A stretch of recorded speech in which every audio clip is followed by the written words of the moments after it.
bit, and we're going to throw a little bit of a twist on this story. So I'm going to have a couple slides on there. Hopefully they're not too distracting. So I want us to jump 2,000 years ago in this time machine and maybe 1,500 kilometers away from Jerusalem. We'd be in this ancient giant city of Babylon. And Babylon is this amazing capital of the empire of Persia.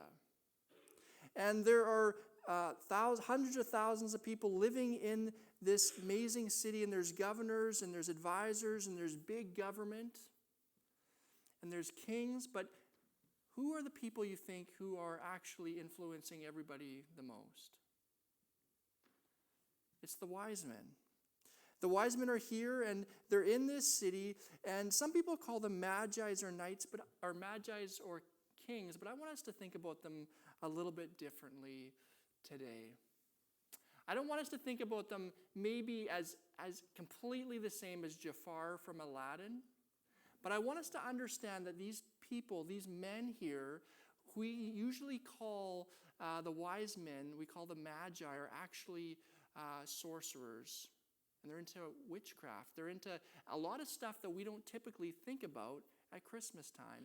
And so these guys are the type of people that grab an animal liver and they look at it the way that people look into a crystal ball. These are the type of guys who look at the stars, and we can read the stars the way horoscopes are, except they seem to get it right every single time. These guys seem to have some kind of supernatural connection. They have a forbidden power to guide their kings, to guide their empire. And so here in the ancient Babylon, in modern-day Iraq, they're practicing this sorcery, and they're trying to find out the wisdom for their kings with these dark arts. But one fateful night, as they are looking into the changing constellations, God himself meets them. God meets them, and he intercepts their practices, and he shows them something spectacular. God speaks to these most unlikely recipients. Have you ever thought about that? Here they are, and they are gazing in the stars, and they're looking at the constellation, and they hear this message. This message is that the Jewish people, 1,500 kilometers away, are receiving their prophesied king. Spoken of hundreds of years ago, and this king is more than a local king. This is the king of all kings. This is the king who will rule the earth. And so these men are frightened, they are alarmed, and when you hear something like this, you stop and you listen. And so the sign of the stars, it moves them to awe. It so compels them, it so thrills them that they pack up their camels, they pack up their servants, they pack up a large enough army to protect them on this perilous adventure, and they head out on a 4-month journey. And so just to put things into perspective, if Vancouver to Regina is about 1,700 kilometers. And these guys' trip is about 1,500 kilometers, but this trail and this road that they're going to use is nothing like the Trans-Canada Highway.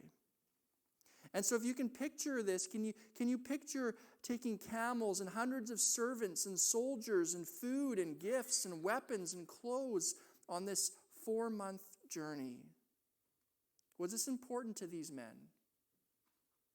This astronomical opportunity of a lifetime, maybe it was actually the greatest thing that has been in history. And so these guys, they travel on this journey. And if we fast forward 4 grueling months of them traveling, we eventually get to Jerusalem.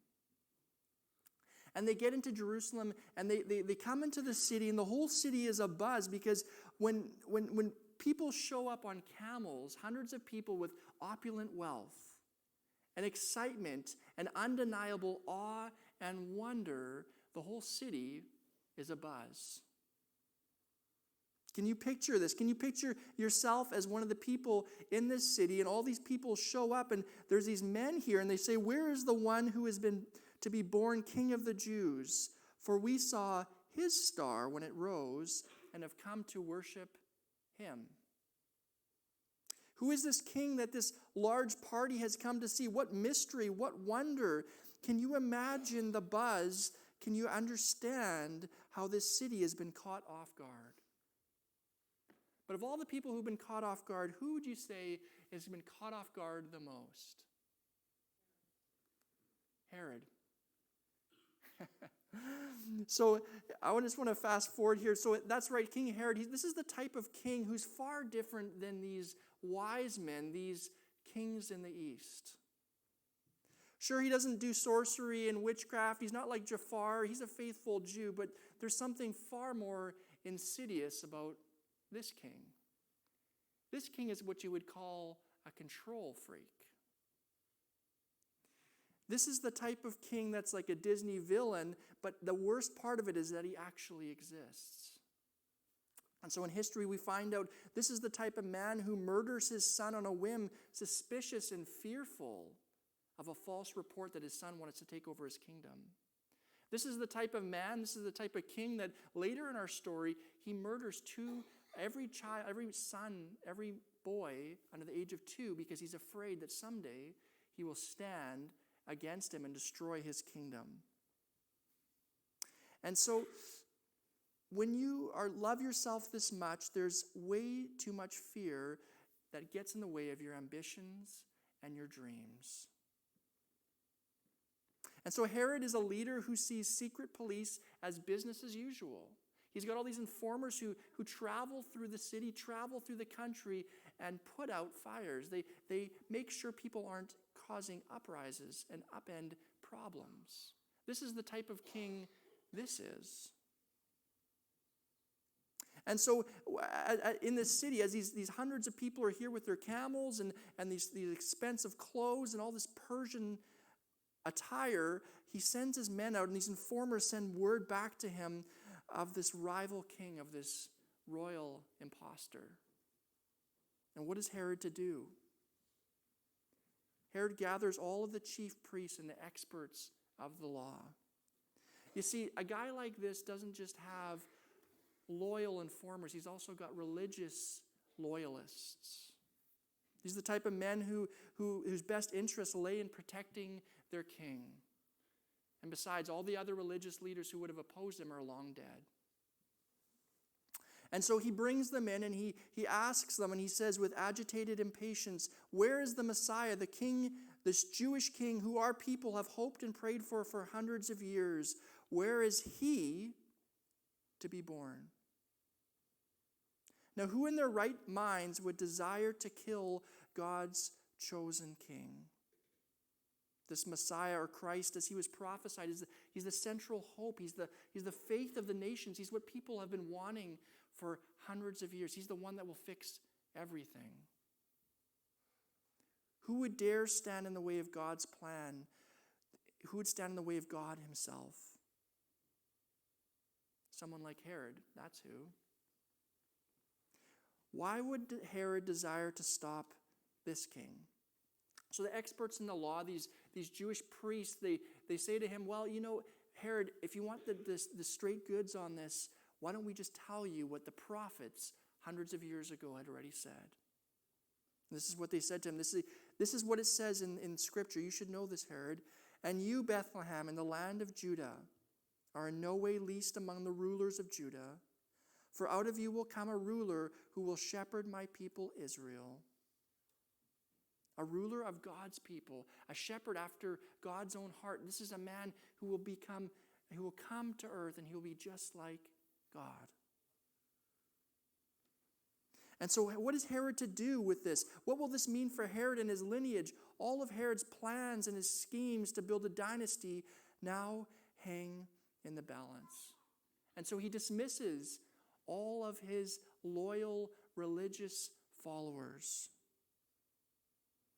And what is he to do? What is a treacherous schemer ever going to do? Whatever's best for himself. Maybe you remember this movie from a holiday favorite.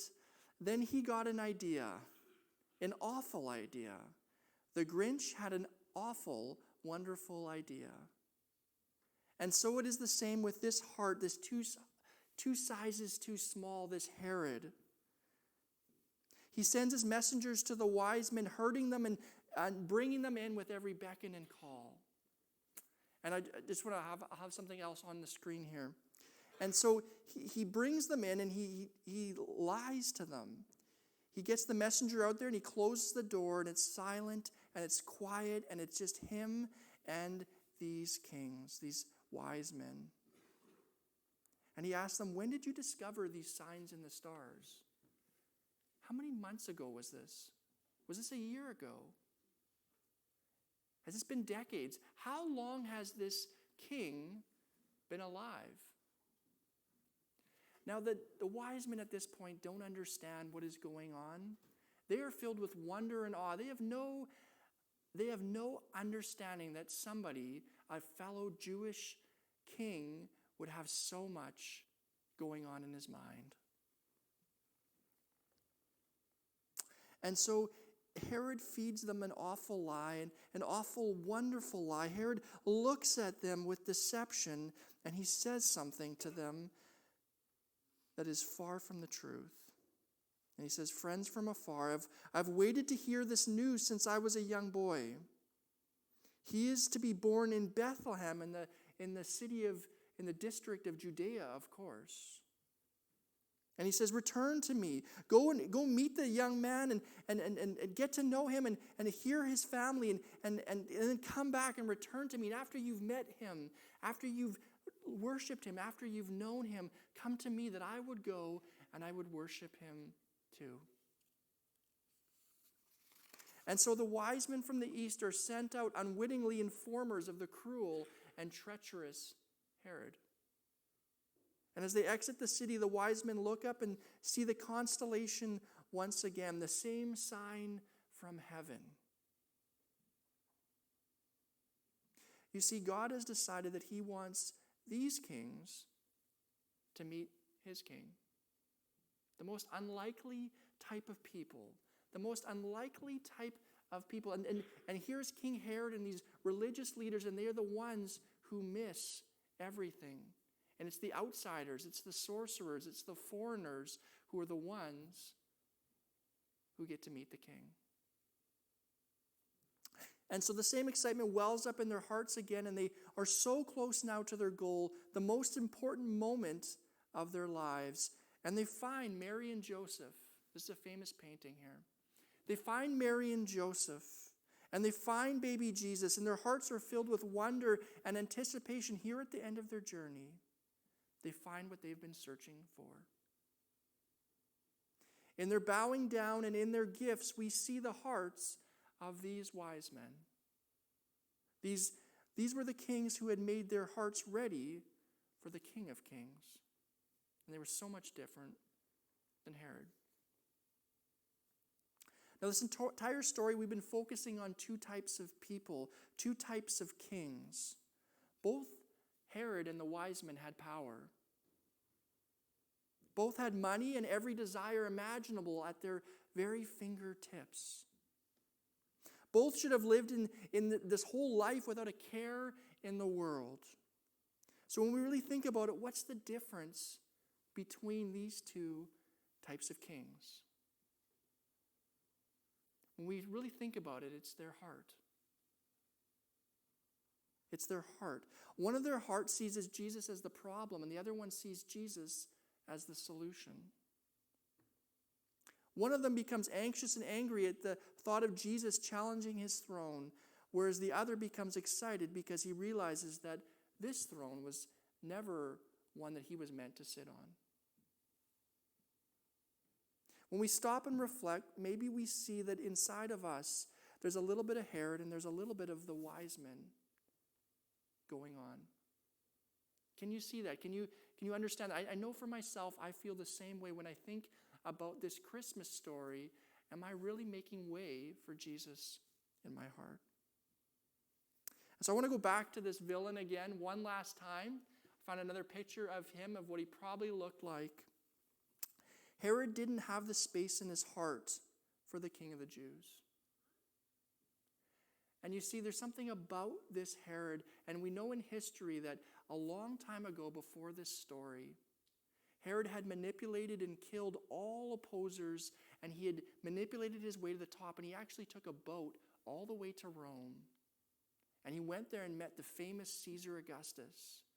And he begged him to give him the king. And he manipulated Caesar, and Caesar gave him the right to be called the King of the Jews. Here is this man who manipulated his way to the very top. You see, for Herod, there was only ever room for one on this throne. And so at Christmas time, we think of the nostalgic Bible stories, and we set up little nativity scenes, and we think about how magical all this season is, and we have Christmas baking, we wrap gifts, and we listen to Mariah Carey and Josh Groban and all these different things, and we prepare our hearts for our family and for all the festivities. And yet somehow we manage to distract ourselves from the very central point of it all. The very heart of Christmas.